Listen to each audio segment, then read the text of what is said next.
Good morning, Idaho. 5:46 on this Wednesday morning. Feels like we're taking a vacation to the tropics, doesn't it? Very muggy for the last couple of days. The mugginess, the stickiness, it continues today. All of that rain over the Magic Valley yesterday. You can see a little swirling motion that happens right around Twin Falls as you take a look at the bigger picture. That's a mesolow, smaller scale, low pressure system. Nevertheless, dumping rain on the Magic Valley yesterday. 2.4 inches of precipitation actually reported at the Twin Falls Airport in the last 48 hours. And you can see the bulk of that moisture and that precipitation is sliding ever so slowly and surely further and further to the west, reaching into Glens Ferry. Mountain Home is next, but it shouldn't happen maybe within the half hour. It'd take probably an hour for it to get there. It's just hanging out over southern Idaho, but not moving a whole lot, and it looks like it'll weaken before it slides too far to the west. Now, nevertheless, there are some areas of concern that we're watching out for. I did mention all of that rain, 2.4 inches in Twin Falls, a flood warning in effect for Jerome, Twin Falls area. You can kind of see it in this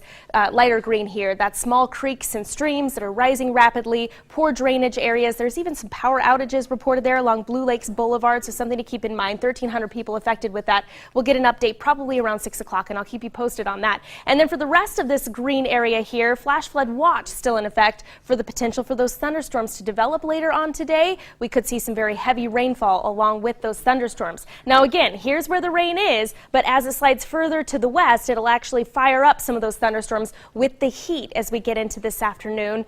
The heat will be more significant in the low end of the Treasure Valley though, and as we head into the weekend, all of that moisture will slide off to the east and our temperatures will once again rise, and we'll also see some drier conditions. So here's a look at the Treasure Valley forecast for today. Mid to upper 80s for most locations. It will be cooler the more east you get as you get toward the Ontario, Payette, Weiser area into the 90s for today. Magic Valley, a very wet day expected. Thunderstorms could be a possibility as we head into this afternoon, and temperatures don't change a whole lot. We're in the low 60s now, topping out for highs in the low 70s because of all that rain expected once again today. Up in the mountains, low 80s for the Long Valley, Boise County.